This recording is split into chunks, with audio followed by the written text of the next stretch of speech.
सुबह खंडिया की माँ ने जब खंडिया का कमरा खोला तब उन्हें कमरे में खंडिया की लाश मिली। उसने खुद के ही नाखूनों से अपना पूरा शरीर नोच डाला था और आखिर में अपने ही नाखूनों से खुद का गला फाड़ डाला था। वो बहुत ही डरावना मंजर था। सब जानते थे कि यह खुद खंडिया का किया धरा है। जरूर कोई बुरी शक्ति इसके पीछे थी, लेकिन जो भी सबूत मिले उसे देखकर पुलिस वालों ने इसे खुदकुशी करार दिया। लेकिन मैं जानता था कि यह खुदकुशी नहीं थी, इसके पीछे दंड राक्षस था। मैं उस राक्षस से काफी डरा हुआ था। मेरी आई ने मुझसे पूछा कि क्या हम यहाँ से अपने घर चले जाएं, लेकिन मैंने इनकार किया। मैं वहीं रहना चाहता था क्योंकि मेरे मन में एक बहुत ही बड़ी इच्छा थी जो कोई भी भगवान पूरी नहीं कर सकता था। सिर्फ दंड राक्षस ही मेरी वो इच्छा पूरी कर सकता था। खंडिया की मौत के 4-5 दिन बाद मेरे आजी और आजोबा फार्म हाउस पर आए। वो मेरी माँ को दूसरी शादी के लिए मनाने के लिए आए थे क्योंकि मेरे बाबा की मौत कुछ ही महीनों पहले कार एक्सीडेंट में हुई थी। मुझे लगा कि इस बार भी मेरी आई उन्हें शादी के लिए मना कर देगी, लेकिन आई ने ऐसा नहीं किया। वो आजी आजोबा की बातों में आ गई। मैं चाहता था कि आई उन्हें शादी के लिए ना करे। मैं मेरे बाबा के अलावा किसी और आदमी को मेरी आई के साथ नहीं देख सकता था, लेकिन शायद मेरी आई को लगता था कि वो मेरी परवरिश अकेले नहीं कर सकती। उस रात मैं आई से गुस्सा होकर कमरे में सोने चला गया। मैं सोच रहा था कि काश मेरे बाबा वापस आ जाए, लेकिन सभी लोग कहते हैं कि मरा हुआ इंसान कभी वापस नहीं आता। उस रात में जैसे तैसे सो गया, लेकिन डोरबेल की आवाज सुनकर मैं नींद से जागा। मैं दरवाजा खोलने चला गया और जैसे ही दरवाजा खोला तब मैंने देखा कि बाबा दरवाजे पर खड़े थे। मुझे यकीन नहीं हो रहा था कि मेरे बाबा वापस आ गए हैं, लेकिन तभी आई ने मुझे हिलाकर नींद से जगा दिया। मैं समझ गया कि वो केवल मेरा सपना था। मैंने सपने में बाबा को देखा था, लेकिन जब मुझे पता चला कि वो मेरा सपना था तो मैं सोच में पड़ गया कि क्या मुझे भी खंडिया जैसे सपने तो नहीं आ रहे, मतलब ऐसे सपने जो सच हो जाते हैं। मैं सोचने लगा कि क्या मुझे भी उस राक्षस की पूजा करनी चाहिए, और अगर खंडिया इच्छा में किसी की मौत मांग सकता है और राक्षस उसे पूरी कर सकता है तो मैं भी मेरे बाबा को जिंदा कर सकता हूँ। कुछ देर सोचने के बाद मुझे लगा कि अगर उस राक्षस की पूजा करने से मैं इस सपने को सच कर सकता हूँ तो मुझे उसकी पूजा करनी चाहिए। तभी मेरी बिल्ली ने मेरे ऊपर छलांग लगाई। मैंने उसे प्यार से पास लिए और मेरे दिमाग में कुछ आया। मैं भी मेरी बिल्ली से बहुत प्यार करता था। इसका मतलब मैं उसकी बलि दंड राक्षस को चढ़ा सकता था। लेकिन दूसरे ही पल मैंने सोचा कि नहीं, मैं इसकी बलि नहीं दूंगा। लेकिन फिर मैंने सोचा कि बिल्लियां बहुत मिलेंगी, लेकिन मेरे बाबा नहीं मिलेंगे। मैंने उस रात मेरी बिल्ली की बलि चढ़ाने की ठान ली। जैसे ही रात हुई मैं मेरी बिल्ली को बैग में डालकर जंगल के रास्ते मंदिर की ओर निकल पड़ा। मंदिर यानी वो खंडहर। चलते चलते बहुत सारी बातें मेरे दिमाग में चल रही थी कि अगर दंड राक्षस सभी इच्छा पूरी करता था तो किसने उसकी मूर्ति के 3 टुकड़े कर दिए? किसने उस मूर्ति के टुकड़े अलग अलग जगह पर छिपा दिए ताकि कोई उसे फिर ना जोड़ सके? शायद कोई चाहता था कि कोई भी उस राक्षस की पूजा ना करे। मैं सोचते हुए मंदिर में पहुंच गया। तालाब से पानी लेकर मूर्ति को धोया। रात को खिलने वाले फूलों की माला मैंने उस मूर्ति के गले में पहना दी। मैंने उसके चेहरे की ओर देखा तो ऐसा लगा कि वो मेरी तरफ ही देख रहा है। वैसे मुझे इस बात का भी डर लग रहा था कि कहीं वो राक्षस फिर से ना हिले और जिस तरह से उसने खरगोश को खाया था उस तरह मुझे ही ना खा जाए। मैंने बैग से मेरी बिल्ली और छुरी निकाली। मैंने बिल्ली को हवा में उठाया और राक्षस की मूर्ति के सामने करते हुए कहा, हे मालिक, ये मेरी बिल्ली बहुत प्यारी है। मैं इससे बहुत ज्यादा प्यार करता हूँ। अगर ये ना हो तो मैं सुख से नहीं रह सकूंगा, लेकिन केवल आपके खाने के लिए मैं इसको आपको बलि चढ़ा रहा हूँ। बदले में आप मेरी एक इच्छा पूरी कर दो। और फिर मैंने मन ही मन इच्छा मांगी, हे मालिक, मेरे बाबा कार एक्सीडेंट में कुछ महीने पहले मर चुके हैं। आप उनको जिंदा कर दो और वापस हमारे पास भेज दो।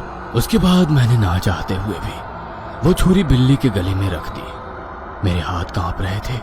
मुझ में हिम्मत नहीं थी कि मैं मेरी ही बिल्ली की बलि चढ़ा दूं। मुझे माफ कर दो डॉली।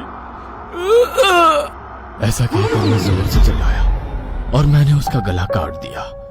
उसके बाद मैंने उसके टुकड़े कर दिए और मूर्ति के चारों ओर बिखेर कर मैं फार्म हाउस चला आया। मैं आई के कमरे में चला गया। आई, अगर बाबा वापस आए तो आप दूसरी शादी नहीं करोगी ना? लेकिन ये मुमकिन नहीं है। मरे हुए कभी लौटते नहीं हैं बेटा। लेकिन बाबा जरूर लौटेंगे। वो कल आएंगे आई। ठीक है बेटा, तू जाके सो जा। दूसरे दिन भर मैं बाबा के घर लौटने का इंतजार करने लगा, लेकिन दिन भर कोई घर लौटा नहीं। लेकिन रात में घर की डोरबेल बजी। मैं भागते हुए दरवाजे के पास गया और दरवाजा खोला और मैंने देखा कि दरवाजे पर मेरे बाबा खड़े हैं। मैं उन्हें देखकर बहुत खुश हुआ था। मैंने दोनों बाहों से उन्हें लपेट लिया। आई, देखो बाबा वापस आए हैं। मैं जोर जोर से चिल्लाने लगा। मेरी आवाज सुनकर आई अपने कमरे से बाहर आई। साथ ही आजी आजोबा भी वहां पर आए। मुझे लगा था कि बाबा को देखकर सब लोग बहुत खुश हो जाएंगे, लेकिन ऐसा नहीं हुआ। उन्हें देखकर हर कोई डरा हुआ था। आई को देख बाबा उसके पास गए और उसे गले से लगाया, लेकिन आई ने उन्हें दूर धकेल दिया। यह देख आजोबा आगे आए। उन्होंने बाबा की कॉलर पकड़ी और बोले, ए बहरूपी, कौन है तू? है? बाबा, मैं आपका बेटा दिनेश हूँ। बाबा ने कहा, तू दिनेश नहीं है। मेरा बेटा एक्सीडेंट में मर चुका है और उसके शरीर को हमने जला दिया है। आजोबा ने कहा और बाबा को घसीटते हुए घर से बाहर ले गए और दरवाजा बंद कर दिया। बाहर से बाबा बता रहे थे कि वो ही उनके बेटे हैं। आखिरकार मैंने आजी आजोबा और आई को सब कुछ बता दिया, जो मूर्ति को जमीन के बाहर निकालने के बाद हुआ था, और उन्हें यह भी बता दिया कि बाबा सच में मौत के बाद लौटे हैं, वो सिर्फ दंड राक्षस की वजह से। लेकिन मेरी आई फिर से मुझ पर गुस्सा हो गई। चिंटू बस कर, वरना मार खाएगा, उन्होंने कहा। लेकिन मैंने देखा कि आजी आजोबा के चेहरे पर डर छाया हुआ था। वो दोनों को कोई चिंता खाए जा रही थी। आजोबा, मेरा यकीन करो, मैंने कहा। तब आई मुझे बस चांटा लगाने ही वाली थी कि तभी आजोबा ने उसे रोका और बोले, रुक जाओ बहू, मुझे लगता है कि शायद चिंटू सच कह रहा है। ये आप क्या कह रहे हो पापा? हाँ बहू, लोग कहते हैं कि मरे हुए वापस नहीं आया करते, लेकिन यह पूरी तरह सच नहीं है। वो वापस आते हैं तब जब उन्हें बुरी शक्तियों को खुश करके वापस मंगाया जाए, और चिंटू ने यही किया है। हमें जल्दी से यहाँ से निकल जाना चाहिए, हमारी जान खतरे में है। ये आप क्या बोल रहे हो पापा? मुझे कुछ समझ में नहीं आ रहा है। बहू, ये सच बोल रहा है। कभी कभी मरे हुए लोग वापस आते हैं। हमारे गांव में भी एक लोहार मौत के बाद वापस लौट आया था। उसकी जलकर मौत हो गई थी। उसका 16 साल का बेटा अनाथ हो गया था, क्योंकि उसकी माँ कुछ सालों पहले ही मर चुकी थी। लोहार की मौत के बाद वो लड़का न जाने कहाँ चला गया, और जब 4 साल बाद वो गांव में लौटा तो गांव के लोग अचानक से बीमारी से मरने लगे, और एक अमावस की काली रात वो वापस आ गया। लेकिन लोग उसे लोहार का बहरूपिया समझ रहे थे। उसने लोगों को बताया कि वो नरक से वापस लौटा है, लेकिन कोई उसकी बातों का यकीन नहीं करता था। हर कोई उसका मजाक बनाता। इसीलिए एक रात जब गांव के लोग सोए हुए थे, तब उसने सोए हुए उन लोगों को कुल्हाड़ी से काट कर मौत की नींद सुला दी, जो उसका मजाक बनाते थे।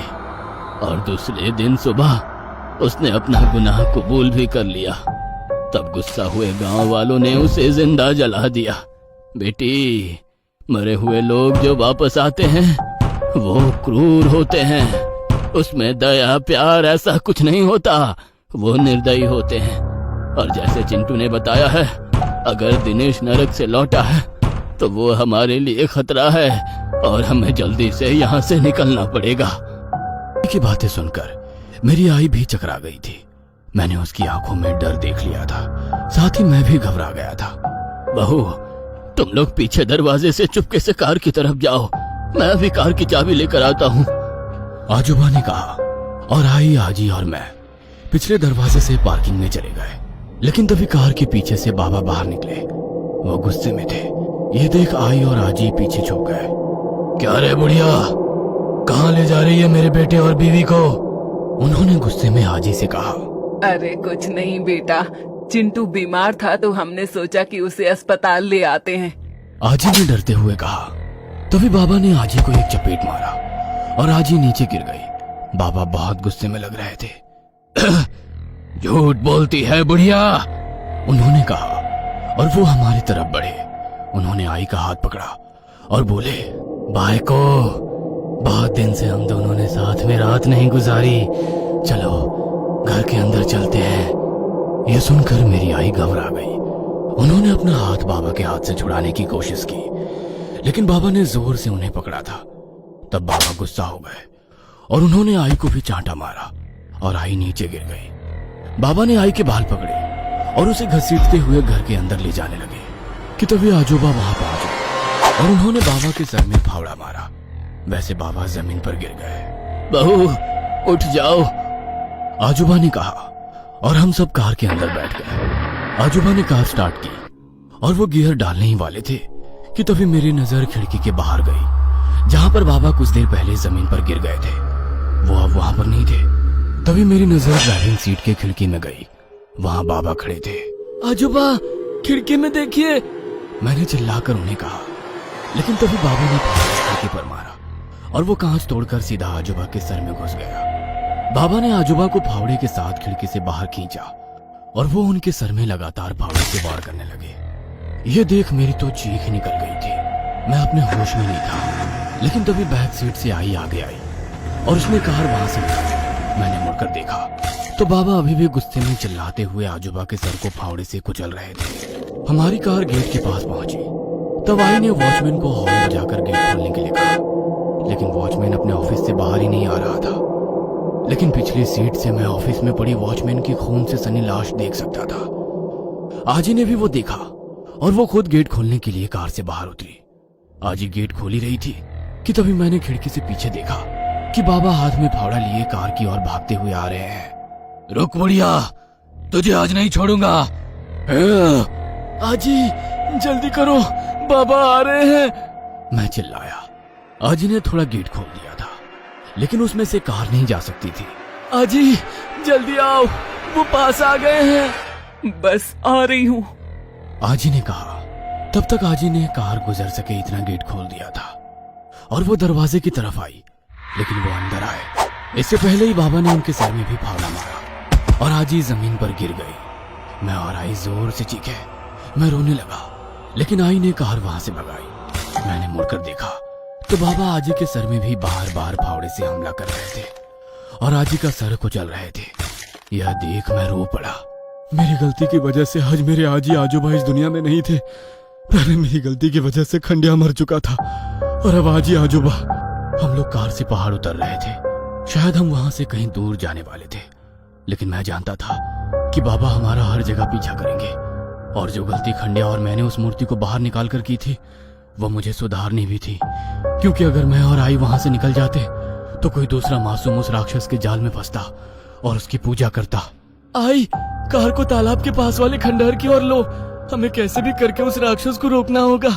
उसी की शक्ति की वजह से बाबा वापस आए हैं और अगर वो राक्षस ही ना रहा तो उसकी शक्तियां भी नहीं रहेंगी और ना ही बाबा रहेंगे। तब हम बाबा से बच जाएंगे और बाकी मासूम लोग भी उस राक्षस का शिकार नहीं होंगे। लेकिन हम उस राक्षस को कैसे रोकेंगे? तब मुझे खंडिया की कही हुई आखिरी बात याद आई। उसने कहा था कि मूर्ति को तोड़ दो। हमें उस राक्षस की मूर्ति पहले जैसे ही तोड़नी होगी। मेरे कहते ही आई ने कार खंडहर की तरफ मुड़ी। हम लोग जंगल के खाली रास्ते से आगे बढ़ रहे थे कि तभी बाबा जंगल से रास्ते पर आ गए और उन्होंने हाथ में पकड़ा हुआ फावड़ा कार के कांच पर दे मारा। आई डर गई और कार पर से कंट्रोल खो बैठी और कार बाजू वाले पेड़ से जा टकराई। लेकिन सीट बेल्ट और एयर बैग्स होने की वजह से हमें ज्यादा चोट नहीं लगी। आई ने मुझे जल्दी से कार से बाहर निकाला और हम दोनों जंगल में भागने लगे। बाबा भी वो खूनी फावड़ा लेकर हमारा पीछा करने लगे। हम लोग भाग ही रहे थे कि तभी आई जमीन पर गिर पड़ी। मैंने उसे उठाने की कोशिश की, लेकिन मैं उन्हें उठा नहीं पा रहा था। कहां तक भागोगे तुम दोनों? जहां भी भागोगे वहां पर आ जाऊंगा और दोनों के सर कुचल दूंगा। बाबा किसी जानवर की तरह चीख रहे थे। उनकी आवाज बस कुछ ही दूर से आ रही थी।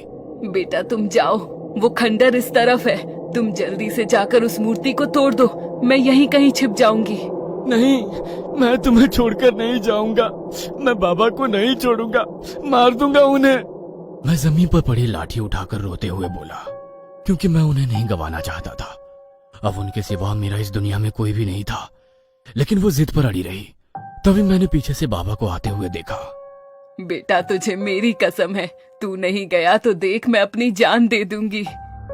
आई ने जमीन पर पड़ा पत्थर अपने सर पर रखते हुए कहा। ये देख मैं रो पड़ा और ना चाहते हुए भी आई को वहीं छोड़कर खंडार की ओर भागा। मैं भाग ही रहा था कि तभी मुझे आई की दर्दनाक चीखें सुनाई दी, लेकिन मैं रुका नहीं। मैं बस खंडार की ओर भागने लगा। भागते भागते कुछ ही देर में मैं खंडार पहुंचा। वो राक्षस की मूर्ति वहीं खड़ी थी।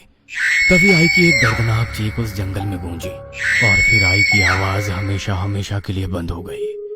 मेरी आंखों में आंसू आ गए और मैंने उस मूर्ति को गुस्से में आकर लात मारी। वह मूर्ति नीचे गिरी और उसके 3 टुकड़े हो गए। वैसे ही जंगल से बाबा की चिल्लाने की आवाज आने लगी। वह दर्द के मारे चिल्ला रहे थे। यह देख मैं आई की ओर भागा और जब मैं वहां पहुंचा तो मेरी सांसें रुक गई। वह भयानक मंजर देखकर मेरी दिल की धड़कनें मानो रुक सी गई थी और मैं फूट फूट कर रो पड़ा, क्योंकि एक पेड़ के टूटे हुए टहनी में मेरी आई का शरीर घुसा हुआ था और उनका सर कुचला गया था। वहीं जमीन पर वो खून से सना फावड़ा भी पड़ा हुआ था और उसके पास ही जमीन पर एक शरीर जल रहा था, जो कि मेरे बाबा का ही था। शायद उनकी जान चली गई थी। राक्षस की मूर्ति टूटकर बिखरते ही उसकी शक्तियां भी बिखर गई और नरक से लौटे मेरे बाबा आग में जल उठे और फिर मर के वहीं लौटे जहां से वे आए थे। उस दिन मैंने अपना सब कुछ गवा दिया। ना मेरे पास आई बाबा थे, ना प्यार करने वाले आजी आजूबा।